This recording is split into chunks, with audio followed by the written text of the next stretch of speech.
Hi guys! Today I'm going to be talking about my voice. This is probably one of the most uncomfortable things for me to talk about, and I've been wanting to make this video for a really long time now, and I just have never had the guts to do it because, I don't know, I guess I just don't like acknowledging that it's a thing. I hope that this turns out like my video about Encantosa Snicker cans, and where it might help other girls feel better about themselves and less alone, because that really is my main goal with these videos, is to talk about things that not enough people talk about, but a lot of people live with and suffer in silence. So let's get started. First, I'll talk about when it started and when I noticed that it was a thing. My voice has always been on the lower end of the spectrum, like when I was really little, but obviously I still sounded like a little girl. It wasn't anything out of the ordinary, nothing for anyone to bat an eye at. But when I reached 6th grade, I think I'm gonna say it is, that's when I started to go through puberty in a sense, even though I did go through an earlier puberty because of my polycystic ovary syndrome. I'm gonna say that this is like when I went through like the regular puberty that everyone else was going through, and my voice just dropped. Like, dropped. This was a really difficult period in my life for a lot of reasons, and my voice changing definitely did not help at all. People were definitely judgmental about it and thought it was strange, gave me funny looks. Adults in every part of my life, like teachers, my doctors, and my family, and even just like random strangers, especially when I was trick-or-treating, were they didn't tiptoe around it. They were very upfront when they asked about it, which was hard because when I would just be going about my daily life, I would have adults asking me, what happened to your voice? Why is your voice so deep? So my voice started lowering in 6th grade, but I think it got to its lowest in 7th grade, because I remember when I came back from summer break and I was in gym class, my male gym teacher approached me and said, "What happened to your voice?" And I don't remember how I answered. I don't know how you would answer that, to be honest. I remember laughing it off, but it really affected me for a long time and made me very insecure. And also, the kids in school were pretty awful. Boys would mock me, girls would give me dirty looks. When my name was called in class and I had to say, "Here," people would kind of give me a side eye. And in 8th grade, a couple of 6th grade boys decided that it would be fun to harass me in the halls.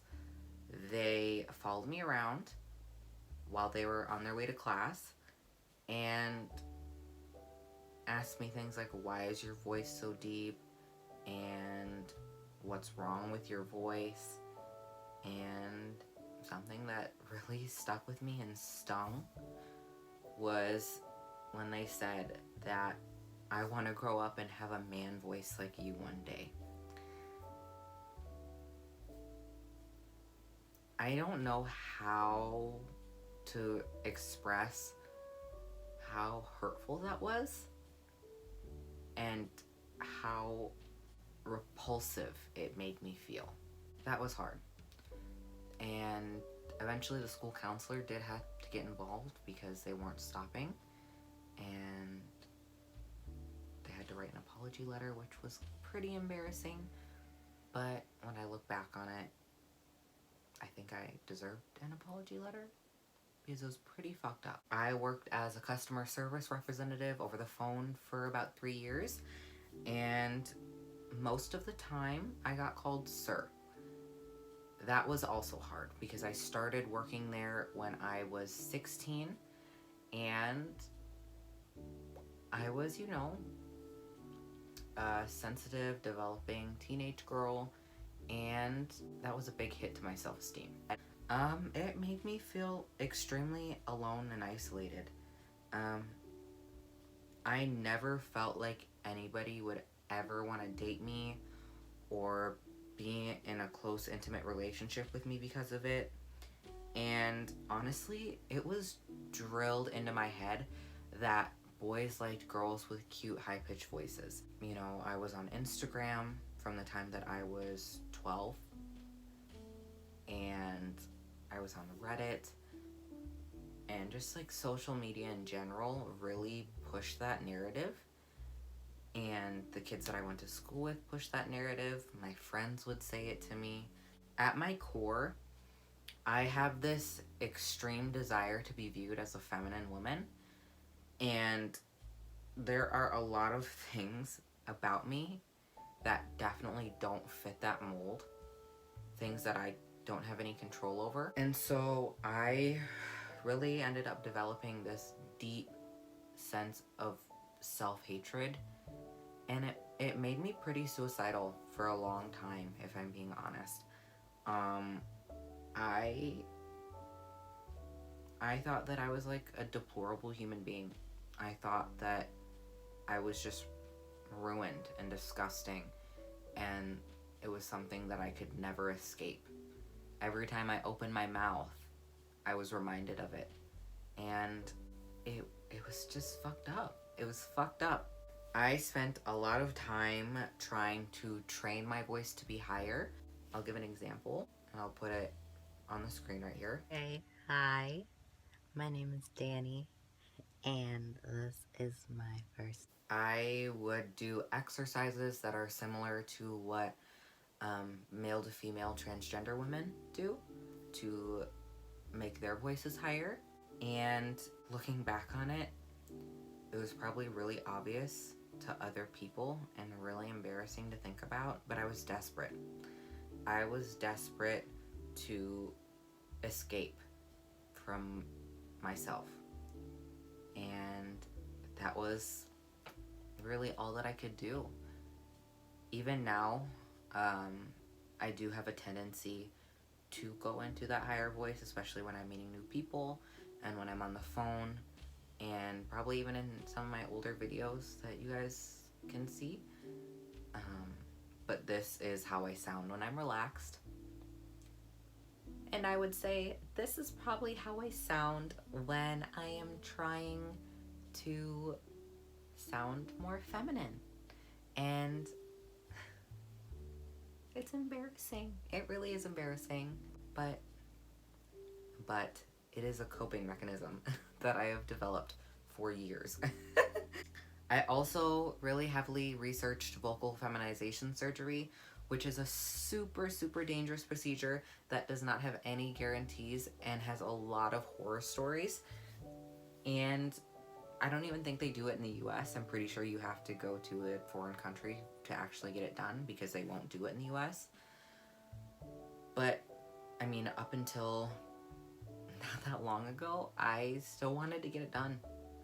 Because sometimes I really do convince myself that I need it, which is just not true at all. It's not true. I would say that the most difficult thing about having a lower voice is that it has prevented me from doing a lot of things in my life. It definitely prevents me from pursuing new friendships and just meeting new people in general, because I have so many times approached people and the first thing that they point out to me is my voice. I get a lot of people that ask if I'm trans, or I get a lot of people that make comments that I sound like a smoker. Before I met Nick, I was actually talking to a guy that I really liked a lot, and the first time he heard my voice, he said that I sounded like I smoked 10 packs a day. So that was pretty normal for me when I was trying to pursue friendships. I also hated talking to people on the phone most of my life. Um, and it definitely got worse when I worked in a job where I did have to talk to people on the phone every day. And overall, it just made it really hard for me to ever feel beautiful and valid as a woman. To this day, I still struggle with feeling like I am a woman. Um, I have considered transitioning to be a male, not because I want to, and not because I think that I would be happier if people viewed me as a guy, but because I almost felt like backed into a corner, and like that was my only option for people to view me as I am, basically. I guess I'll talk about how I kind of learned to accept it more as I got older. I think that definitely the friends that I have on Instagram and the comments that I get on YouTube help a lot. People telling me that they like my voice helps me step outside of myself and look at it from another perspective and realize that life isn't so black and white and you don't need to have a high pitch to be beautiful. My boyfriend also helps me a lot because obviously he loves me, and I didn't think that I would ever find love with having the voice that I have, but never once has he ever made me feel anything other than beautiful and amazing. And he loves my voice, and that really helps me a lot. Sometimes I do get random compliments from people at work. Some of the elderly people on the phone would say that I had a very good speaking voice and a very good phone voice, so that boosted my confidence as well because I always thought that it was the opposite. I think that recognizing that my voice is something that makes me unique was also helpful. I think that a few reasons why people actually tend to like my voice is because I get told that it's warm and comforting and motherly, and I get a lot of people that ask me to do ASMR because I guess it's relaxing in a way, and that also makes me feel pretty good. When I was younger, my friends would always tell me that I was easy to pick out in the crowd, and they liked that about me. I think I covered everything I want to cover, so now I am going to answer a couple of questions that I got on Instagram. There's only 3, so hopefully I can wrap this up. um, can you sing, and are you a tenor? No, I can't sing. That's something that I actually get asked a lot, especially by older people, and it is also a big source of insecurity for me because I wish that, like I have this deep voice, right? So people expect that I can sing. So I wish that I could sing, because when I tell people that I don't, it makes me feel like I'm some sort of like disappointment in a way, which is kind of messed up. But I wish that my voice gave me something more to offer people. And I mean, it's okay that I can't sing, but it definitely makes me a little sad knowing that I can't. Next question. Did your mom have a deep voice? I'm adopted, so I don't know my biological parents, and I highly doubt that she did. I'm pretty sure I've been told that she was just some blonde white lady, so I doubt that she had a lower voice. But my voice is more related to my polycystic ovary syndrome than anything else. I don't really think it's a genetic thing. It might be because I am half black, but I'm gonna say no. And do you hope you don't get mistaken as trans all of the time? That is not a transphobic thing. That is a self-esteem thing. Because as I said before, I have an extreme desire to be viewed as a feminine woman. So when people ask me if I'm trans, what does that mean? That means that they think that I'm giving off some sort of masculine vibes that makes them question my gender. And that is really hurtful to me. I have been accused of lying when I tell people that I'm not trans many times, which is pretty fucked up, to be honest, because